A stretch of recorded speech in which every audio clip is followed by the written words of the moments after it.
It always starts with the men, Peter, Paul, the popes, the kings. But what if the most dangerous figure in Christian history was a woman with no sword, no crown, no army, just a truth? One so intimate, so threatening, so completely destabilizing that the church had to smear her, bury her, and rewrite her entirely. Her name was Mary Magdalene, and she may have been far more than a sinner. She may have been the heart of Jesus' mission, and the keeper of a bloodline the Knights Templar would later die to protect. So the question is not who she was. The question is, why has she been erased? And what exactly was the Vatican so afraid she knew? Now take a breath. Let the tension slip from your shoulders, because what comes next won't be shouted. It will be whispered one quiet thread at a time, until the whole tapestry of hidden truth reveals itself. This is not the version told in church pews or dusty catechisms. It's the story buried under centuries of fear, rewritten scrolls and bones in nameless crypts. It begins in deserts, winds through France, and resurfaces in Templar myths, secret symbols, and suppressed gospels. You're going to meet forgotten heretics, noble traitors, and archivists who look too long behind the curtain.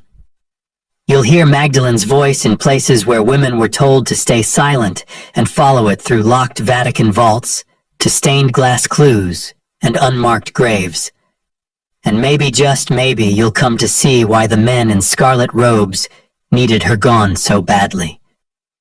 Because if she wasn't just a footnote, if she was something more, then everything else falls apart. Before we venture further into the shadows, take a moment to subscribe so you never miss a secret that history has tried to forget. She was called a harlot, a whore, a woman possessed. Her name, Mary Magdalene, became synonymous with sin. For centuries she was paraded before congregations as the cautionary tale of female temptation, forever kneeling at Jesus' feet in penance, her long hair soaked with tears. But none of it was true. Not the prostitution, not the shame, not even the supposed possession. It was a fiction, a deliberate erasure crafted long after her death. And the timing of that erasure tells us everything. In the early centuries of Christianity, there was no unified portrait of Mary Magdalene. In the canonical Gospels, she is named more than most apostles. She is present at the crucifixion. She is the first to arrive at the empty tomb. And she is the one to whom the risen Christ appears alone. This fact, plainly stated in John's Gospel, is as irrefutable as it is inconvenient, because in a world dominated by patriarchal lineage and apostolic succession, Magdalene's direct encounter with the resurrected Christ made her a threat. Not just spiritually, politically. By the 6th century, Pope Gregory I delivered a homily that would echo for over a millennium. In it, he conflated 3 separate women, Mary of Bethany, the anonymous sinful woman, who anointed Jesus, and Mary Magdalene, into a single figure. With calm authority, he labeled Magdalene a repentant prostitute bound forever to shame. It was a sermon, not scripture. But the church absorbed it like gospel. The transformation was complete. From witness to sinner, from apostle to footnote. Why would a pope do that? One historical fact casts light on the move during Gregory's reign. The early church was in the throes of solidifying male apostolic authority. The Roman patriarchal model required a clear, male-dominated chain from Peter to the present. And there stood Magdalene woman witness anomaly, bearing a story that threatened to upend the whole foundation. But perhaps the more fascinating detail lies not in what was said, but in what was never denied. Even as Gregory labeled her a prostitute, he never challenged her presence at the tomb, nor her encounter with Christ. The church could revise her identity, but it could not erase her witness. and that made her even more dangerous. Like a body buried in shallow earth, she kept resurfacing. In medieval texts, some mystics began to hint at her deeper role. The Eastern Orthodox Church, interestingly, never adopted Gregory's view. They still venerate Magdalene as equal to the apostles. That's not a poetic flourish, it's a formal title, an honor few received. But in the West, the prostitute story endured.